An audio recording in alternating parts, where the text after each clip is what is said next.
Happy Wednesday and welcome to another episode of Herspiration Happy Hour. Ladies, are you ready for some cocktails and conversation? Yes. All right, because we got a lot to talk about, but let's get with our intro first.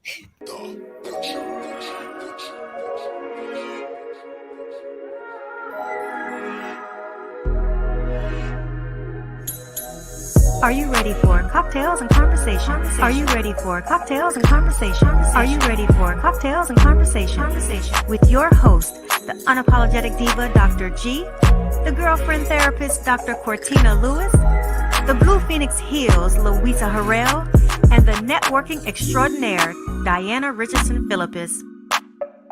Are you ready for cocktails and conversation? This is Herspiration Happy Hour. Woo, ladies, what's going on? Happy Wind Down Wednesday, or whatever we want to call it, whatever your choice of beverage is. I don't think we have the drink of the day. Cortina, you want to call something out for today's drink? Yes. Well, today's drink is going to be an absolute virgin drink. It's going to be a milky kind of drink, and so it's going to be one of my favorite drinks, which is the Caramel Craze Signature Iced Latte from Dunkin' Donuts. If you want to spruce it up, you can go ahead and add you some rum or some vodka to it, but it is a iced latte. Okay, you know what? Sound good. I cannot drink cold coffee. I remember I used to, but now I will nuke my coffee 50 million times before I would drink it cold. Just You cannot. don't like iced coffee? Say what? You don't like iced coffee? No. You don't like lattes? I do. Iced lattes. No. Ooh. Yeah. No. Diana, why you look like that? You like iced coffee. Well, I like an iced caramel macchiato. That's my favorite from Starbucks. Mm-hmm. That get it every time. Look at this. I have this. One of my clients brought me a whole latte from Starbucks, like this whole big old thing. She was like, "Girl, you're gonna need this after dealing with me today." It was the funniest thing. And it's just I hope that was pretty recent, because if not, it's been sitting there all day and day.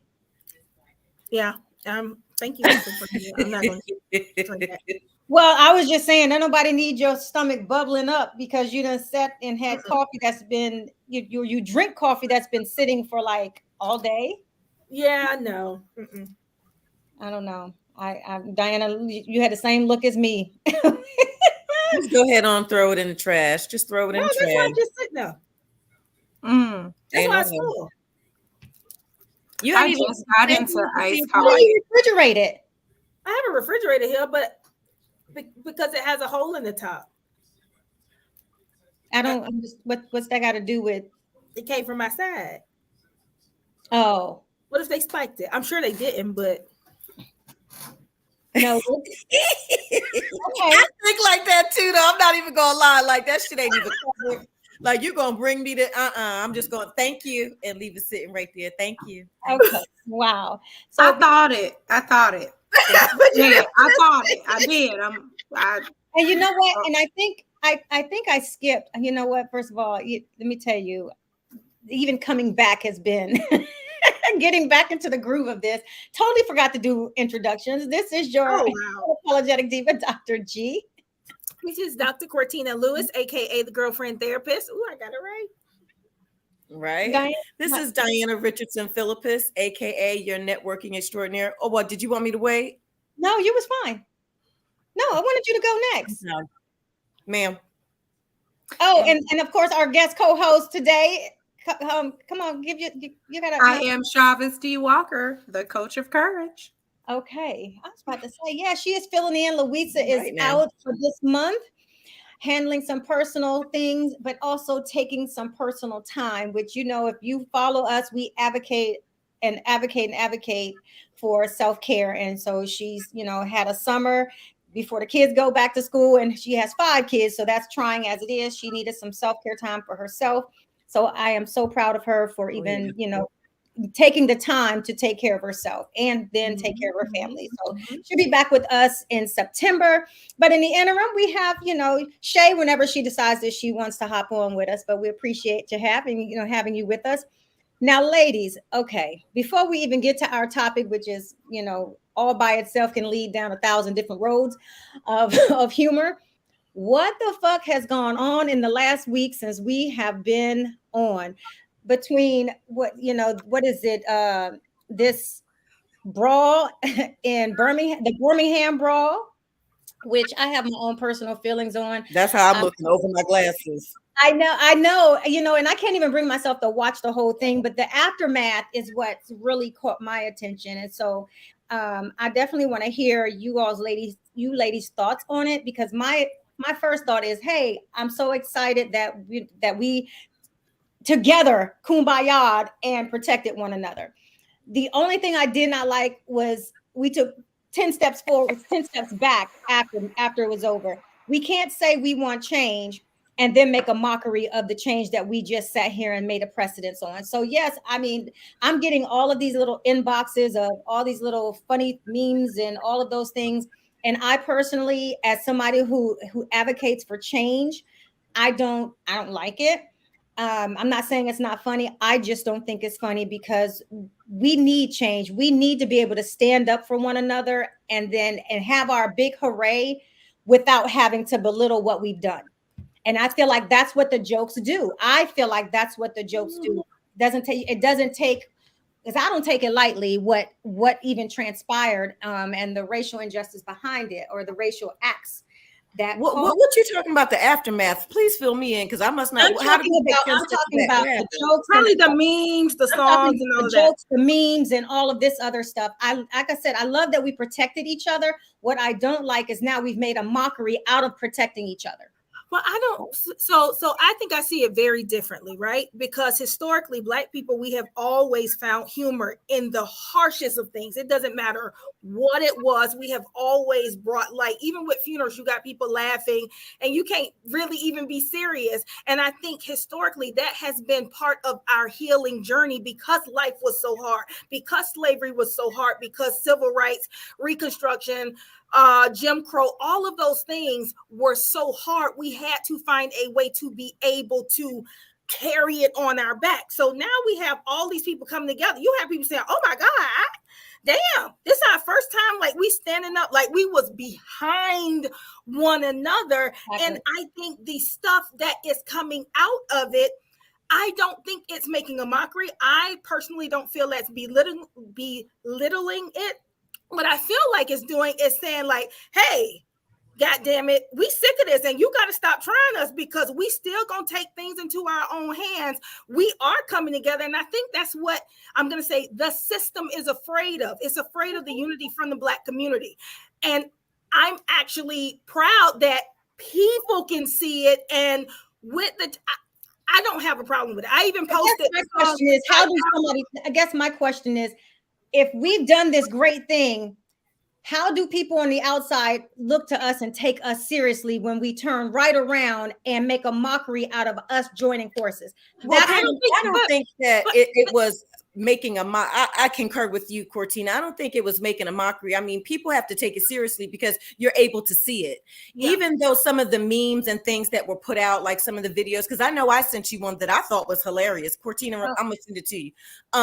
I thought it was hilarious, but it was still showing everything that happened. It just has some commentary behind it. I don't think it's making a mockery. I feel like it's just letting people know, like, hey, this is not the 60s.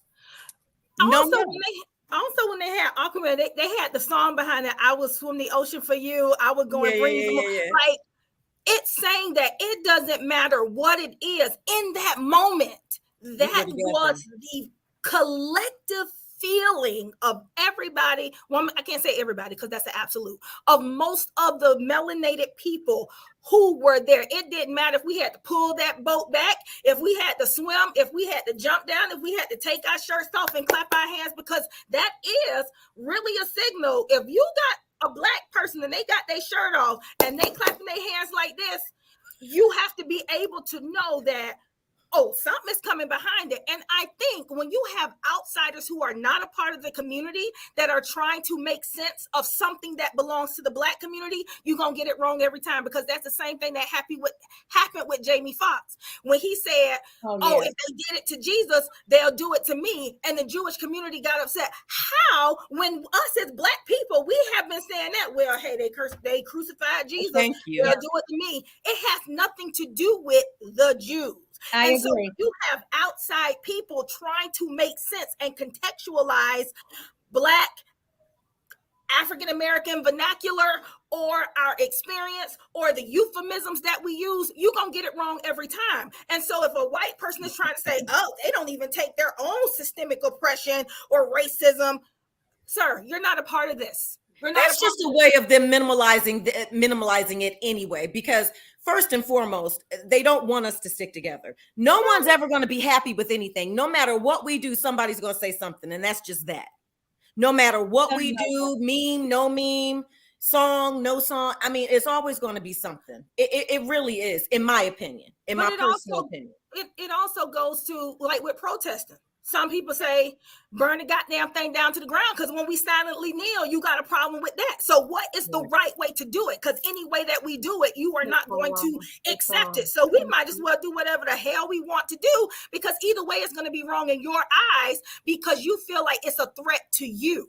When we are just trying to live and survive, we are just trying to get the same rights that are in the Constitution that really don't necessarily apply to us. We're trying to still get those same things that we're still fighting for. Exactly. Well, that was not even written in the Constitution for us. And when they tried to write stuff in for us, they still didn't write it in for us, not to protect us. No. And so, like I said, I love what we did cumulatively together. I just feel like there should have been an air of grace immediately afterwards instead of mockery. I feel like we didn't champion each other enough about our kumbaya coming together, as opposed to making fun of what had transpired. I mean, and that's my feelings whenever I'm looking at all of these different videos and all of these things, because I want change. I feel like in the generations that's coming after us, that your daughter, who goddamn Florida is a whole hot fucking mess, so that they don't, that's at some point it can be taken serious, because I'm looking at how they're tearing down everything. And if we're a part of tearing that down instead of taking it serious, it's like I don't see the same memes going around consistently about half the damn laws that's going on in Florida that is killing Black culture. But I think that's different. I think that's you can't make a meme out of that. Like, I get what you're saying, but I'm just saying is that when we want people to take us serious and when we can band together, when are we going to band together to make shifts and change, to have those discussions, whether it's mocking or not? I'm saying that it's just not enough circulating around that I see, and I'm constantly on social media, and especially and I'll say this from a media standpoint. From a media standpoint, you don't get as much conversation in I guess I would say in like the Black articles and Black media talking about what's going on in Florida. There's not a lot of conversation about that, and it should be. So if media picks and choose what they choose to display, we also have a responsibility to make sure that we're also putting the same thing out. And it doesn't always have to be funny, because the shit that's going on with us, I guess for me, I don't find it funny because I'm writing about this shit. I want to make sure that people are educated, because we're going to be voting again soon. And these votes matter. And so when I'm tying back to, and in my mind, this is what I'm seeing, I'm like, oh, this is a good kumbaya moment. I hope they decide to take other things as serious as they're making fun of what actually transpired. I don't even consider it to be a kumbaya moment. I think it's just, I mean, if you look at the video of what happened, we just banded together. We saw some shit going down, basically, and we all know what that was. And they was like, not today, not the fuck today. Excuse my French, not today. Any day, not today. But But this is the thing. When it comes to what's happening in Florida, these are laws. It's not like somebody being right now punched in the face. I get it, but it's not just Florida. It is Florida. It is Tennessee. It is Mississippi. I just use Florida as an example. Well, I live in Florida, and so you're there.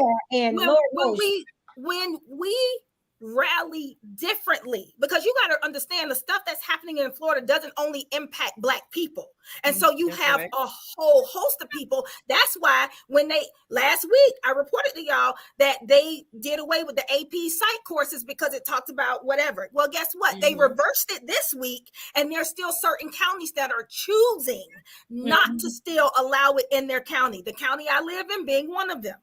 They are choosing not to go with the reversal. And was it a win for Florida? Absolutely, it was a win that it was reversed. But that also is impactful as it relates to voting, right?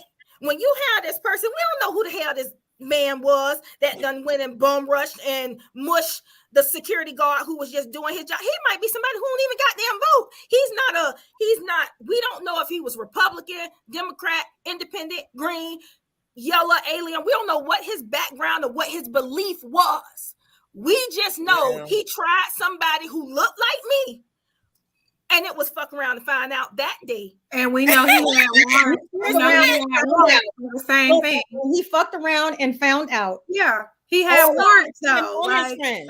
But the kids, the mamas, the cousins, and the motherfucking aunties out there, they all found out. I was like, what ass period. I would never look at a folding chair the same ever again. I will say. You said you ordered your keychain. I ordered my keychain. I did. But this is the thing you have to look at. It's almost like, girl, drop me the link. You have when we grow up, you have the thing where we can fight all the time. We might have the most dysfunctional ass household. Yeah. But when we go out, I can just done cuss you out. But if we go out and somebody messing with somebody that's in my crew, my cousin, whoever it is, we all jumping in. I might not even like you. It's on though. I think that is representative of the Black community right now. We ain't all agreeing. We ain't all kumbaya. But we ain't finna let this Black man get disrespected like this. We might not know what the hell going on in our own community, but when you see it, you're not gonna allow it to go on. And I think the bigger message is, damn, because I saw this so many times. Oh my God, I love how we came together. Because it's like people did not believe that Black people could stick together until they saw that.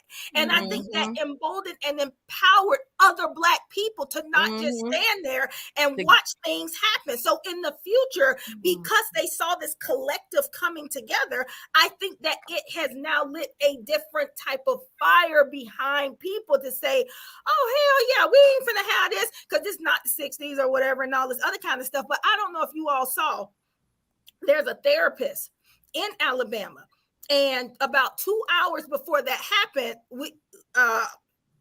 they did I'm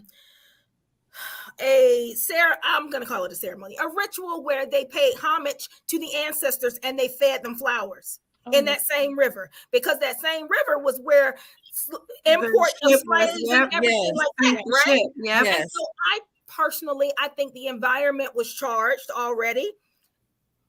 Paying homage to ancestors has nothing to do with religion. So anybody who on here who's super deep, don't call me no witch and nothing like that. But when you're honoring your ancestors and everything, I think it does reset and recharge the energy. And so that is something that they had just done 2 hours prior. And then look what happened. I don't know how he got over there fast. He was swimming or whatever. I tell not you, even that, but you know what else was going on in Alabama that day? There was a rally. Yes, across the street from the hotel, that way they was having the healing circle thing before they walked over to the riverfront. It was a rally right across from where they were. So I'll just say this. So there was a lot of charging going on. Okay, we was charged up and they was charged up. And the man came and I guess the guy that worked there, security officer, whoever this man was, told them people that you cannot park there. Park there. Don't put your boat there. You're not supposed to. He did it anyway. They was like, all right, well, I don't know, I guess he was trying to move it, whatever. Then he get out the boat and then he want to try and lay hands. And then next thing I know, here come the superhero one, want to try to do a WWF move on him. Okay, and tackle him down to the ground and choke him. And then here came Aquaman. And my bad for calling him Aquaman. But okay? that's I don't know his name. They dubbed him Aquaman. Right, I'm calling him Aquaman. That baby jumped in that water like not to. If I got to get off this thing and swim, you hear me? I'm swimming to you. It was on. I wish I could have been there. My brother was riding the back of an alligator. But I would also say, you know what, sweet baby Jesus. Listen, because the water is swarming with for real. It's swarming with alligators. It's like Florida. Alligator, anybody in water. Yes. And it appeared that one was literally across from him. I'm telling you, I think the alligator personally just gave him a little boost on him. He was like, just go ahead. It was the ancestors. Yeah, seriously. The ancestors said, alligator. Today you get going to catch this ride today because he's about to catch these hands. Now, if you folks they want it, they're gonna get it. They're gonna get it how they came for it. What's the thing they always say? Listen, don't come for me. I ain't sent for you, but you did. You wanted this. You wanted. They wanted all of that because they were already pissed off about what was going on in the area anyway. Period. So they were riled up, and then now you want to be defiant. This is a whole business. It's a charter. It's a whole business. And you got your personal little platoon, whatever. And this is what you're doing. You coming with all of this behavior and you think it's going to go like that. I cry. I'm going to be honest with you. When I saw them jump him, my heart instantly was pounding because I'm like, oh my God. And then all of a sudden I see, my cousin swimming on the back of the alligator's back, and then all of a sudden I see everybody and me, I'm jumping up with my phone. Yes, come on. And I start, before I knew it, I was crying. Me too. I was crying. Before I knew it, I had water, tears running down my face. I'm like, thank you, Jesus.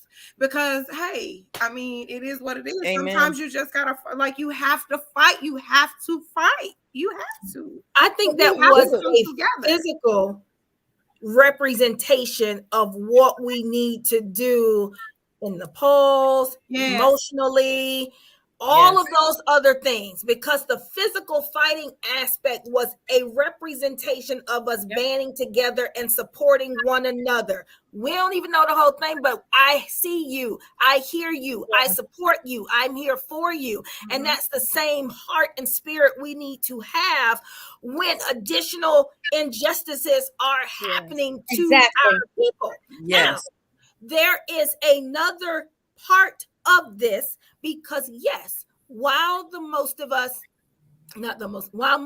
are celebrating, there are trans individuals who feel like, yes, I'm supporting my Black people, but if it were me fighting, would the response had been the same if it was a trans woman fighting for her life and being disrespected in the same way? Or if it was a woman, because we got this whole thing, protect Black women, would the response have been the same? I can't say yes, I can't say no, because I don't know. It's just a question that was raised by a particular set of people, because sometimes, yes, we love Black unity, but we have to be realistic that Black unity doesn't necessarily include all Black people. No, it's selective. It's very selective. And so that begs the question, when we are Black, why do we sometimes pick and choose what we support? Because I'm supposed to be Black, and I ain't talking about hurting nobody else. I ain't talking about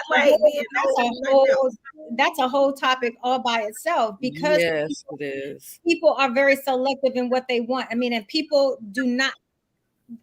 don't agree with everybody's lifestyle or life choices or ways of life. They're not, share the same values, maybe not even the same religion. different cultural values will set the precedence of that. So that right there is why people are selective, and you can't say that they don't have a right to. Is it right or wrong? Who's to say? But we didn't know the security guard could have been a pedophile. We didn't know that. I mean, we don't know, but we immediately see things and we box things in. We box these things in. And is it right? Sometimes we have these unconscious biases that we don't even realize that we have. Conscious. And some of them are conscious, but it also boils down to what people's beliefs and what people feel like they don't want shoved down their throats. And so, yes, they're going to be selective, because you can't, I guess I look at it like this. You can't force someone to raise their child differently or the way that you want them to be raised. So like you're very open when it comes to how you communicate with Morgan and what you instill in her. But if you get someone from a whole different culture, their values might be extremely different. And so and I'll give an example. They're talking about teaching transgender. I'm not talking about that. But that's just life. Everybody has different. Nobody's going to the same or going to be selective. But that's why I said that's a whole show by itself. But that's not what I'm talking about. What I'm saying is, but I don't have to agree with what you're doing to protect you from wrong. Is what I'm saying, right? What you got going on has no bearing on what I'm doing. I'm not talking about shoving anything, teaching anything. That's not a part of this conversation. What I'm talking about, if you view me as a trans individual, let's take the guy who was dancing to Beyonce, minding his own goddamn business at the gas station and got stabbed in New York because he was voguing. He is a classically trained performer and dancer. Yes, he was. And so that was his craft. But because someone did not agree, they took his life from him. And so I'm not saying pushing down, forcing down, trying to make people teach anything. But I'm saying as an individual, I don't have to agree with your lifestyle to stand up for you. That's right. Because your lifestyle has nothing to do with who you are as an individual and your right to be respected. I might not agree with what you're doing, but everybody is deserving of respect. And so what I'm saying is, visibly, this has nothing to do with teaching. If there was a trans woman fighting for her life, somebody just mushed in the face, would the response from the people on the boat have been the same? That was the question. And that is the question that is raised. Because but I don't think that should be a question that was raised. And I'm going to tell you why. It was. But it should not be, because I think that's a part of the problem as it is that we can't focus on what is actually happening now. It doesn't matter who it happened to. It was at that moment, we band together, and that's all the fuck that should matter. Bringing in all of these other elements of, what if it was this? What if it was that? Would I've gotten the same reaction? I think the main thing is we need to look at the lesson that we learned here. We are stronger together. That's it. And if this doesn't, and so at this point, no matter what a person looks like or who they are, protect them. So that way, if it is a Black woman, it's shown that we are stronger together. So at this point, if you are BIPOC in the BIPOC community, then you should be protected. It doesn't matter what the fuck you are. Yeah, you should be protected. But that's the whole thing. So it should not be a conversation. Well, what if it was? Because then that's just bringing in other things and adding fuel to something that's not even necessary.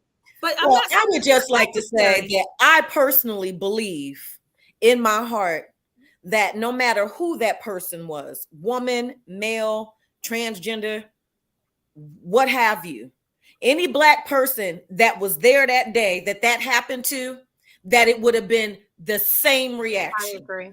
The same reaction. In my heart, I believe that. Mm-hmm. And personally, I feel like if it was a woman, it would have been worse. I agree. I feel like it would have been worse. But I'm just going to say it was the crew for me. I had to throw that in it. I agree. I totally agree. Because did you notice in one part of the clip when the guy that swam over there, he noticed that the one of the white men had started to swing on the black woman, and he saw it, and he gave him a good doop, doop, doop, doop, beat him down to the white people. Yeah, and so I think it would have actually been extremely elevated if it had been a woman versus instead of a man that it started out with. I agree with you though, Dan. I feel like it wouldn't matter what the nature of whatever their lives look like. I feel like the fact that it was a black person, period, it was a sound off. It was a sound the alarm, because again, of the environment they were in, everyone's emotions were already heightened. And because of what was already happening, anybody could have got it. Anybody could have got it. And they chose the wrong day. They chose the wrong day. Well, there's another caveat there too, because most of the people who were involved with the fight were crew from the boat. So yes, I believe they did it because he looked like them, and because they were co-workers.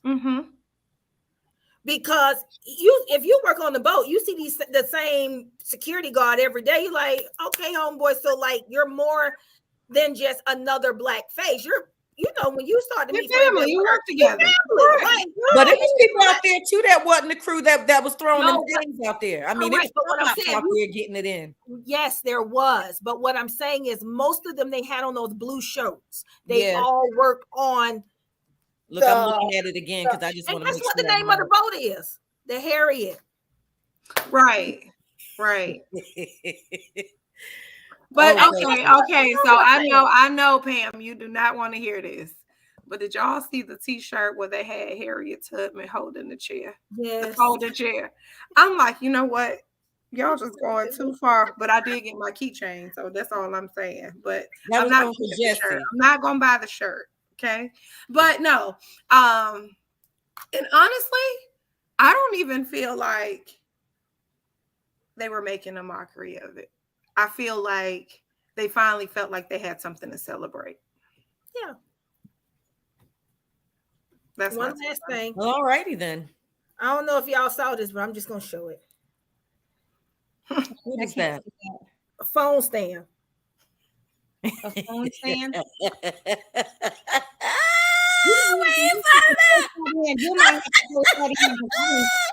I can't tell from here because of the lighting. I'll send it. Yeah, so you cannot be attacked. Yes, your girl tickled. Y'all got to send me these links because I need the keychain. I need the phone stand. You order you some chairs? I'm gonna say this is the last thing I'm gonna say on this topic. Let me tell you, can you imagine what Spades game's gonna look like now? If they got them chairs. If you renege, I'm a Montgomery, Alabama, your ass. That's what I'm saying. Real Spades players know. I'm like, ooh, this is gonna be kind of dangerous because they always play. We know that one table that with the fold up chairs. I'm just saying it's gonna be. We're gonna see a whole lot of black action now. Yeah, I'm trying to figure out where Uncle Jesse got the chair from. I don't know where that chair came from. From the spaceship where the Marvel characters, the Avengers, came from. He just got mad. I'm gonna have to give me one of these for my office. I know, right? That's cute. It might be in all my bridesmaids' bags. You know what? I'm not messing with you. I'm not messing with you. Look, give me the pink one. The color it has a jab up. You know what? It'd be hanging. It'll be sitting inside y'all little. It'd be a part of y'all little things y'all carry down the aisle. Diana, my chair rolls go. You know what? I can't. It's whispering. I can't. No, it's too much. But you know, let's talk about something real quick. Because I know we titled this about relationship bliss and happy wife, happy life. And I know one of the things that Miss Shay, this is one of the things that she loved talking about because Lord knows she liked to parade her husband all over the place. And then if you've not really been on, but if you watch, you probably heard Diana yell SIBO like 50,000 ways in almost every episode. So that's my dumpling, though. That's my dumpling. That's my sugar dumpling. I overheard this conversation, and I always hear the term "happy life, happy wife." And it's as somebody who is getting ready to get married, and then you three are married and been married for quite a while. I think Shay and everybody's weddings have been super unique. So first of all, I just need to know, Cortina, I was in your wedding, and the way you planned it was probably quite insane, because you're so attention to detail, and so are you, Diana. So both of y'all are manic. So damn. Y'all are type A people and like shit a certain way. So let me ask you this: which and then Shay, even you, because you know y'all was like, let's just go do this. But let me ask you this: which was more stressful, planning the wedding or learning to live afterwards?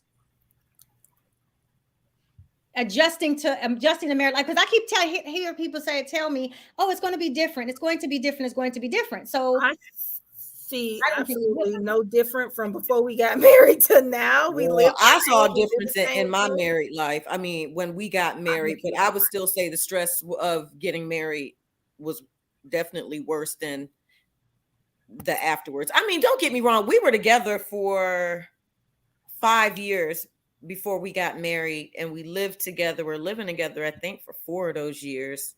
But in my personal opinion, you know, my husband likes to say I'm crazy, but I felt like there was a shift, not necessarily a negative shift, but it was just a little different, like how he handled me. Because it was like, yeah, you know, we married now. You ain't going nowhere.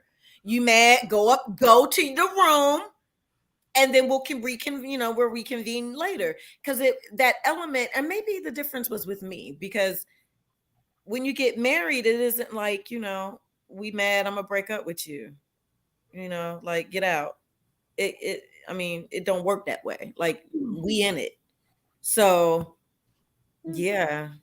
I think it was the stress of planning the wedding. And I don't know, Pam, I told you, like, I almost had a nervous breakdown. I was crying at work and also like it. Yeah, I didn't experience. Me planning the wedding wasn't stressful. The most stressful part for me was stuff going wrong the day of, the DJ playing the wrong song, like that type of stuff. When I type out exactly what you're supposed to do, that type of stuff stressed me out. Like, I didn't care that girls had to get different dresses. I really didn't give a shit, long as it was black, right? I had one, she couldn't fit the dress because she was pregnant. Go get another goddamn dress made. I had my maid of honor, she ordered her dress, spent like $300 and something, hers was $400 because it was sequence on her dress, and then she ended up spending like another $500 to get a different dress made because that dress didn't fit appropriately, and the closing window to order the dress was closed. And so I don't care, as long as your dress is rose gold, I don't care, as long as it's sequins, as long as it's pretty. I told everybody, as long as it's pretty, I don't care. So I wasn't a bridezilla in that way, in making sure, no, you got to be this. I said, as long as it's a strappy heel, I don't care. You don't got to wear the same shoe. I don't give a shit. Do what makes you happy. Some people like high heels. Some people don't. Long as it's strappy, I really didn't care. How you have your hair, whatever. As long as it's to the side, it can be in locks. It can be in weave. It can be natural. I really didn't give a shit. Wear your hair how you want to. So I didn't have all of these stipulations as it related to. And I think when people do that, they add more pressure on themselves. And so they had this one post, Pam, I don't know if you saw it. One lady was like, oh, are we really doing this? Having people cover up all their tattoos when you're asking them to be in the wedding. I said, well, shit, don't ask me to be in the wedding because you know I got tattoos before you ask me. So you need to make sure, if you don't want any tattoos showing, that's your preference. You get the ability to do that. But I think when you start doing that, you add more pressure and stress on yourself by trying to control and dictate. If you want a no tattoo wedding, you might want to ask the people before you ask them to be in the wedding, how do you feel about covering your tattoo? Covering up before I say, yes, I'm paying all this money for dresses. Now you're going to be like, oh, by the way, we got this makeup artist that's going to cover up your tattoos. Like, no. First of all, I would be paying an arm and a leg to get all my tattoos covered. Let me just tell you. That part. I had bridesmaids arguing. I mean, telling me, cussing out my maid of honor, Now, the one stipulation I can say I had for my bridal party is that they wear studs, right? I told them they could be diamond, they could be a pearl, whatever it is, studs, because they too had the hair to the side. And, I had, my Delta color stuff going on. Anyway, I had one of my bridesmaids. Now, this message was being delivered through my maid of honor. This hoe, okay, No. there I go. We ain't friends no more, so it don't even matter. I mean, we stopped. We weren't friends, y'all. I probably shouldn't even revisit this because I feel my heart starting to race. But she like went the hell off. I mean, to the point where y'all know y'all met Tara. Mm-hmm. Okay. Going off on her, and anybody that know Tara, like she is the most calm for the most part person. She not with that rah-rah stuff. She not arguing with nobody. Like you would never disrespect her for any reason. And just because she sent out a message that came through me like, hey, you guys, okay, for the jewelry, just make sure you have a little stuff, went off. She was like, oh, I bought some $14,000 hoops and I'm wearing them. So she bought some who? $14,000 hoops. Good night. In pesos. Okay, so wow. Thai dollars. It must be Thai dollar. Thai dollars. I don't know what she was talking about, nor did I care. And it was that type of thing that was like that when they're calling me like, and then she got like an uproar because it was, how the group mess. A whole uproar started because she's going off on the bridesmaids, but little do she know that the cousins in them that's in the wedding too is on the chain, and everybody started calling me like, yo, who is this? And I'm like, oh my God. And now it's like, don't get smart. I'm like, oh no. Wait a minute. Then my sister got involved and she having words with my sister. Then I had to pick up the phone like, hey, calm down. Yeah, like now this is what we not gonna do, sis. Like that's Montgomery Ball. Wedding brawl, baby. Wedding brawl. I was like, what is happening? But yeah, Pam, I know I'm not a bridezilla. I think even when it comes to my bridal party, a little bit. Did we look at each other in the eye when she said that? It felt like it felt like Cortina looked at me like I had the best looking bridesmaid. Yes, we was killing it. Oh, yeah. Get my picture of my bridesmaids out. Hold on. I feel like my bridesmaids, I've given a ton of selections. It was a whole ton of options that you could choose from. 2 different shoes you could choose from. Jewelry is being made and going to be provided. So I'm just like, What you mean? Oh, the only thing I would tell you this and you know what, y'all, I swear last night, I don't know if I was looking at anything for the wedding before I went to bed. I had such a nightmare about the day of the wedding that I left so much stuff home that the decorator that I had wasn't even the decorator that I actually hired. I don't even know who this was, but they had it in this very pink and it was rolled out and fluffy and it looked like it was. I was like, oh my God, what? Was this a nightmare already? Like what? I know, and but I think for me, I don't like out of all the wedding planning because of who I am, and I have time I don't care. I don't like the sense of entitlement that people think that they're going to have just because they know you, they might not talk to you as much, they don't visit you, they may have never been to your house, interact with them, maybe send a birthday that they feel like they deserve a seat at the wedding. Yeah. And I've had people that has texted me and has said, I can't wait to get an invitation. I'm thinking my invitations went out. So you didn't get one. I'm probably not that one you want to ask at this point because I don't told you. When you're dealing with numbers, though, when you're dealing with a certain level of numbers, you have to make tough decisions. Not everybody that you want to attend can attend.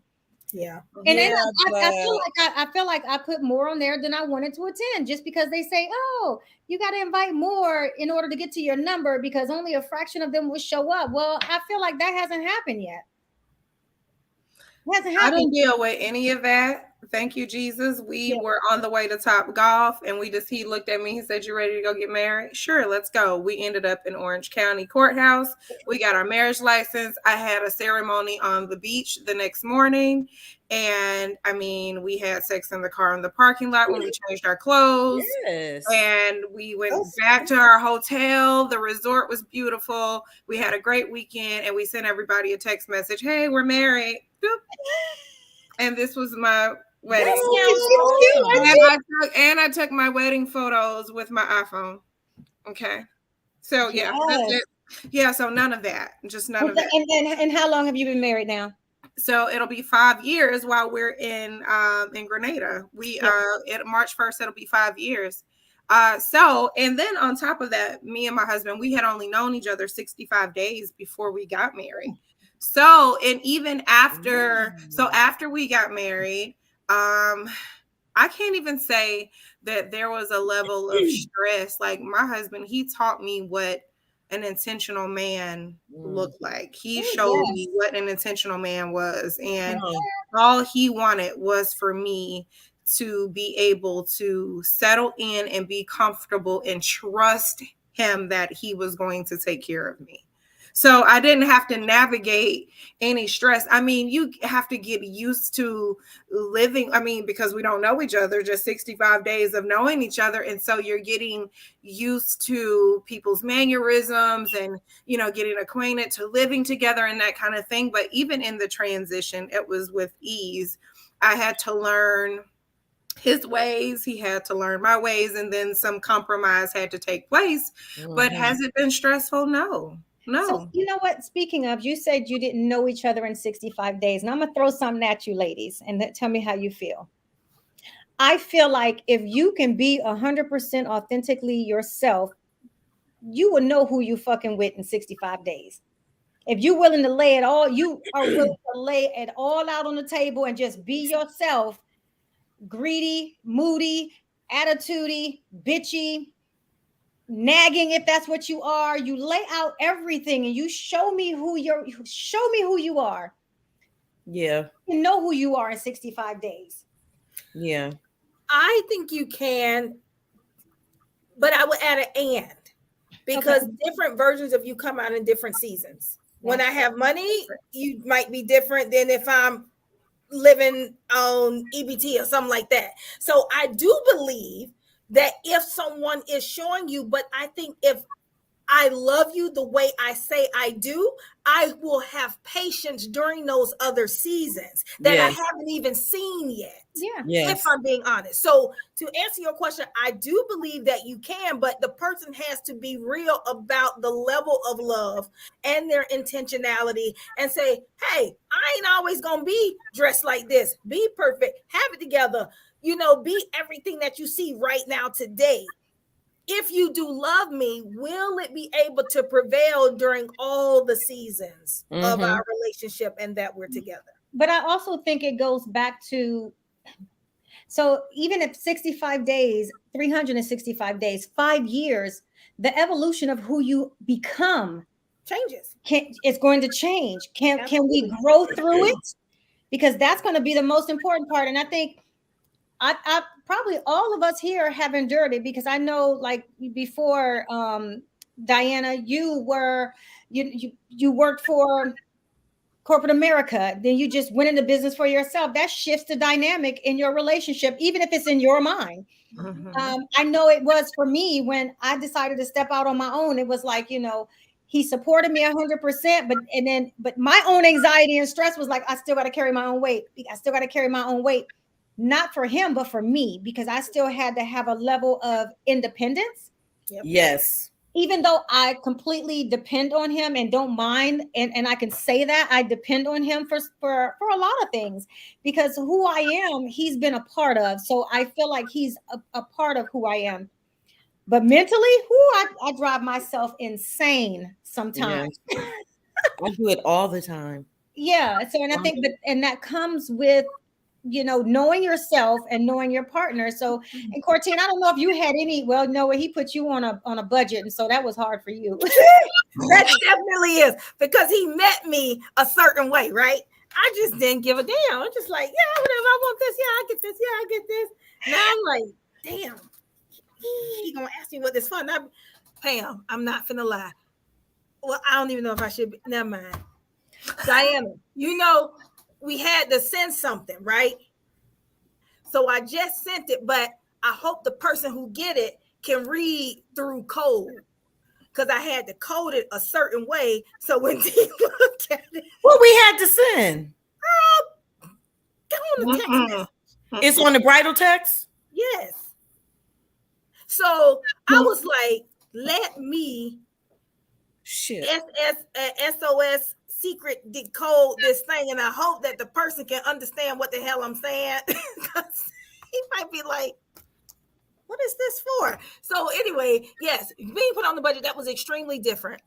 But I do see the benefit of it, because all I'm doing is like watching things grow. I'm like, oh, this is great. Okay, I get it now. Not that money management was a problem. It's just that I believe, and I think our backgrounds are so different. He came from very humble beginnings, right? So he wasn't born here, and just his mind and his perception, the way he sees things is so different. Me, I'm an only child. I'm used to getting what I want. I had my mama and my daddy that supported me. And so my expectation is very different. Plus, I'm a 2-time cancer survivor. I have lupus, and I believe living life to the fullest. I want to be able to enjoy. I want to be able to experience. And so that's why I'm like, what's the hell if I die tomorrow and I got all this money in the bank?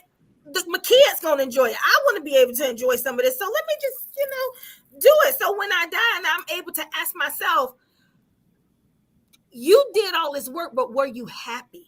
Yeah. Ooh, that's the question. You did all this. You got these accolades. You got these letters behind your name, but were you happy? Yes. Not did you settle. Were you happy? That is what rings the loudest for me in my mind. Does it make me happy? And I think that's a hard question for a lot of people to do, even when they are in marriages. And I think if you ask yourself, am I happy?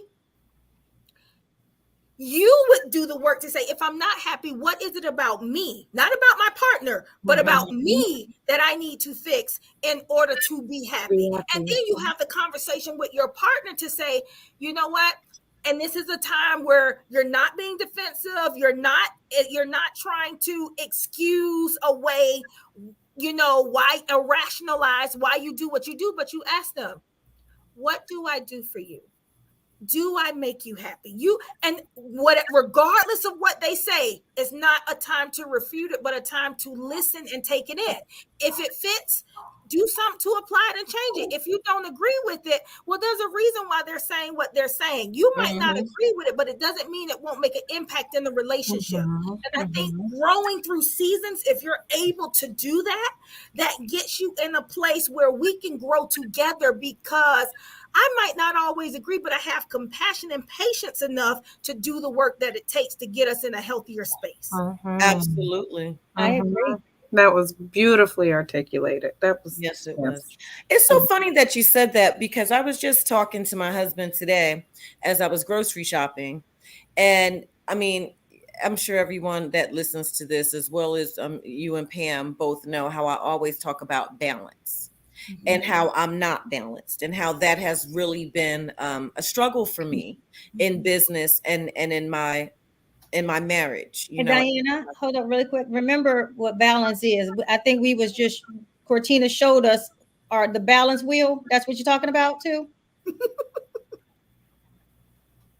You remember the balance wheel that she gave us, or the balance, the ways to balance? I believe I was, but my memory, so many things. How we balance the circles. I'm not okay. Well, just go ahead and finish. No, I thought you was coming back to that conversation. Okay. I'm still working on getting my circle together, but I was telling I know I'm working. Share the circles with me, please. Thank you. I will. You just have to. Well, you got to share the circles, but go ahead. I thought you was coming back to that, but go ahead. You said you was talking. No, I wasn't. But I was just telling him that, it's really important to me right now to balance myself out. Like, I don't know what it is, but there's been like a shift with me lately. And it's like, yes, I'm always trying to make the most impact possible, in my businesses and reaching the different people in the community.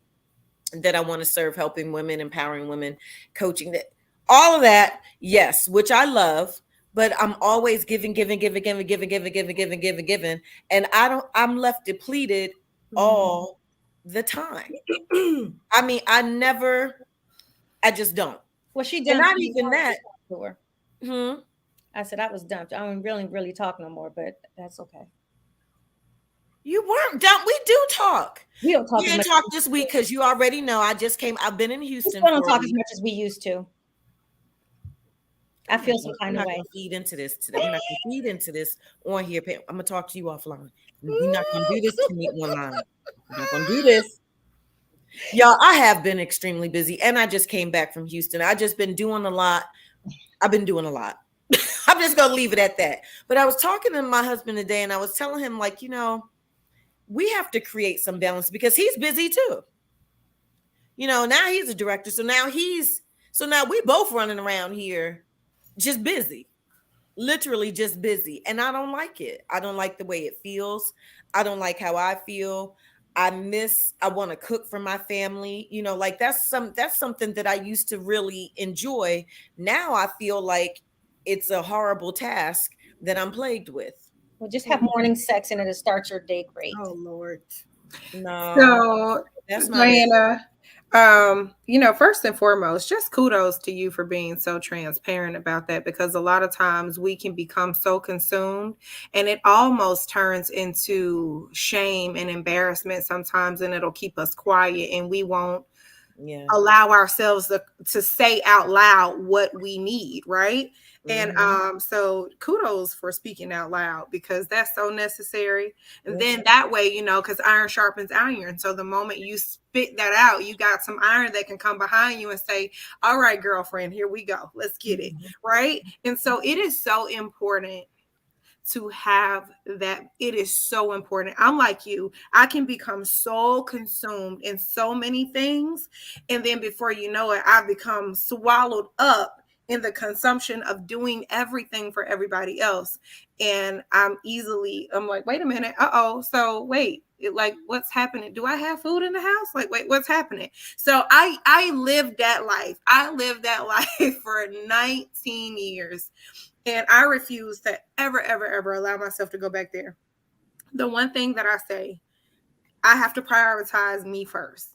And me means I have to get what I need before I can give anybody anything, before I can go to a workspace, tap into a job, have a meeting, do anything with anybody else. I have to make sure that I'm good first. It starts with me.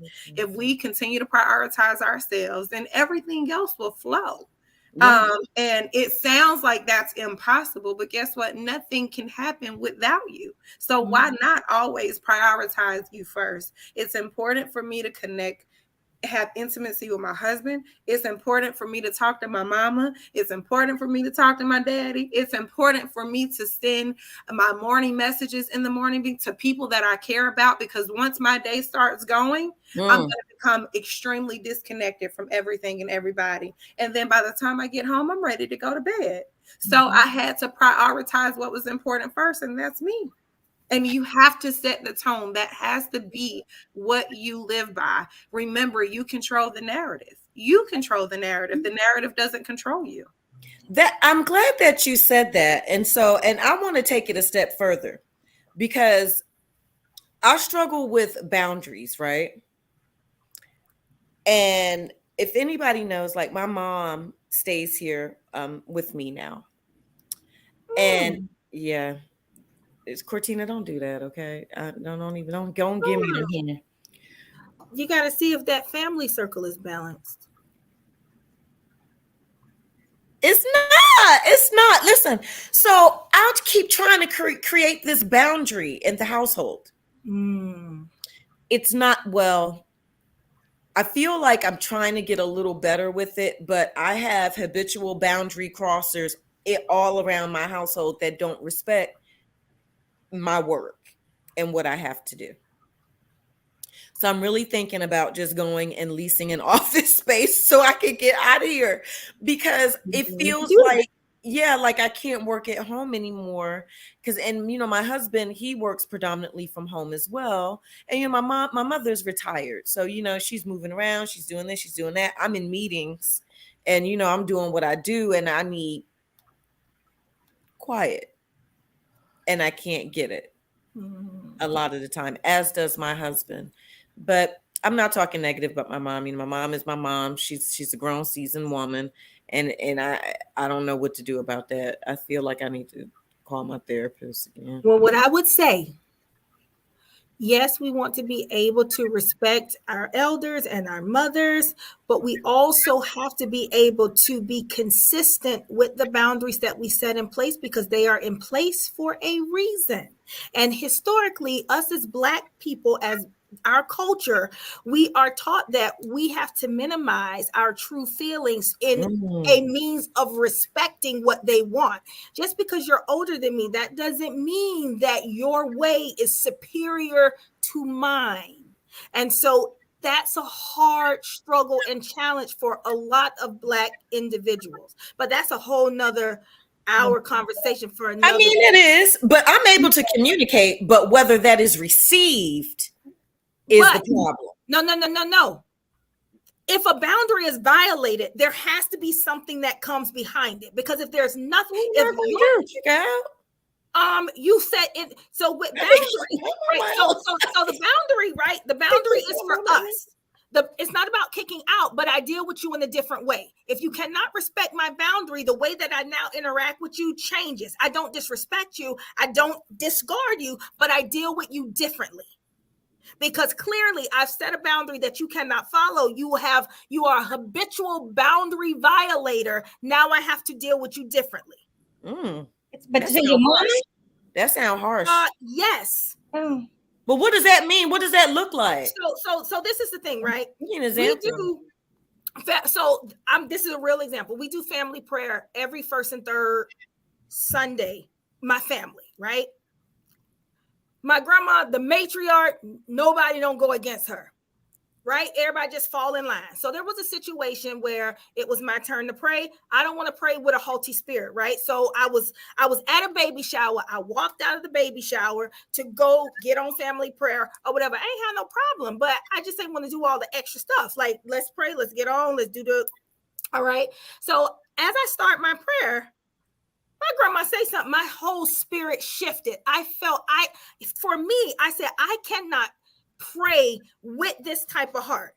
I said, you know what, y'all have to find somebody else to do prayer today, because I'm not in the spirit or in the space to be able to pray effectively, right? And I said, I'm going to excuse myself from the call. So that's what I did. So later, I already knew Kathy, my mama.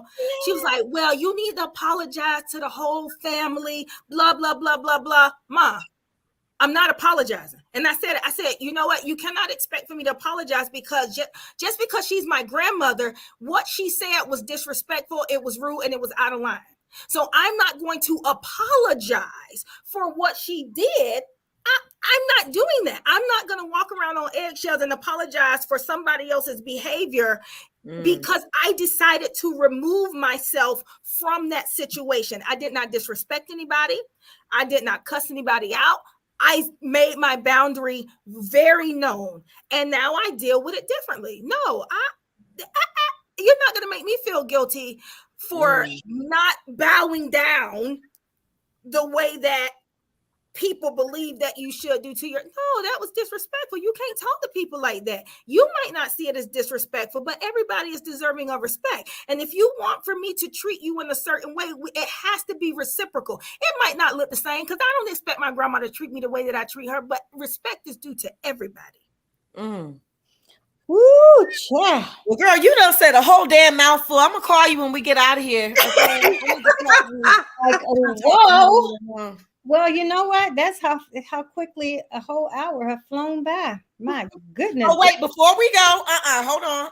No, because y'all not about to be showing up my bridesmaids. Hold on. Hold on. While we're over here talking, yo, I got news. Show me your bridesmaids. Go ahead, bust your. Wait, how I do it? I know you got to put them up on the screen, though.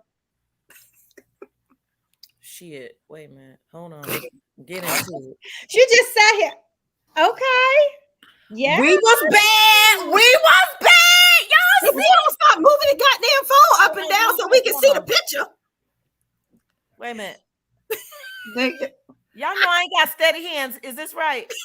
It's the over the shoulder for me. It's the over the shoulder with the butt pushed out. You don't see the hip. I ain't Y'all even don't see push the it out hip. though, y'all. That's just it. Just be that it. Y'all Just don't be see the doing hip. the most It's back the- there. it's It the- be. I It be see the hip. given. It Yeah. be given. The hip is hipping. Okay, hip is hipping. Look, Yes. I got some good news. I got good news the other day. I'm so excited to announce that the Brown Boy and Brown Girl Literacy Foundation is officially a 501c. C3. Well, Yes. all right. Come on, somebody. Yes. 501c, whatever it is. That's what we are now tax exempt. Look here. I've You been did the short one, huh? Yes. Okay. Yes, and I was surprised. My mom got the letter in the mail because it's registered out in it's incorporated out in Huntsville, Oh, and and so it went to her house, and so she was gone. She was here when it came, so then she wasn't feeling good when she got home, so she did open it up and send it to me. And before, as she sent it to me, she also told me congratulations. So I was like, yay! All right. So now I can feel comfortable moving forward because a huge bit of what we do requires donations, and people don't give unless, or big people don't give, or big corporations don't give unless they get their money. Yeah. So we are there. So I'm so excited to be moving forward with my nonprofit to do some amazing things on behalf of literacy for our Black and brown babies. But with that, let's go around, tell everybody where they can find you. If you have anything going on that you want to shout out, just go ahead, Dr. Lewis. You can find me at The Girlfriend Therapist on all social media platforms. If you would like some healing work and some therapy and some tips on how to implement boundaries into your personal life, professional life, you can give me a call. That's a shameless plug. Or if you want some relationship advice, if you're interested, if you have discord within your sexual relationship, or if you want to learn more about these circles of life and how to keep them balanced, hit up The Girlfriend Therapist or the Noir Center, NOIR Center, on Instagram.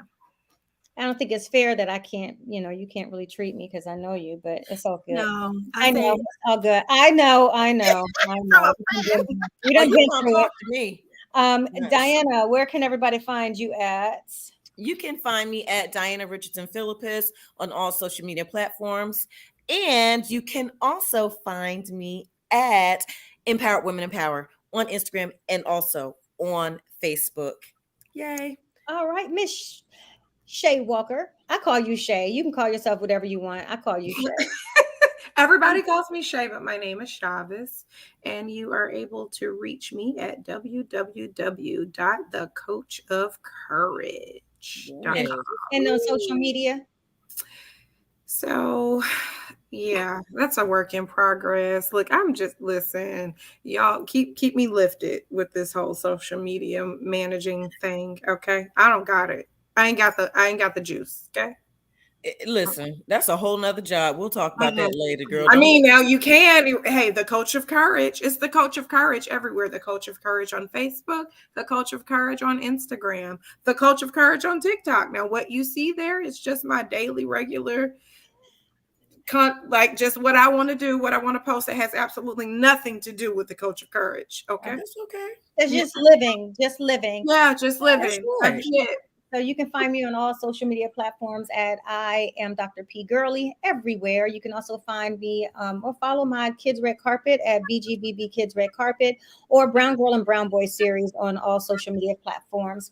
Ladies, this has been so great. I love chatting with you all and being able to have cocktails, mocktails, coffee, lattes, teas, whatever the choice of beverages, water, whatever the choice of beverage is. We always appreciate you all tuning in. We'll be back next week, same time, same place, ladies. And as we say on the way out, cheers.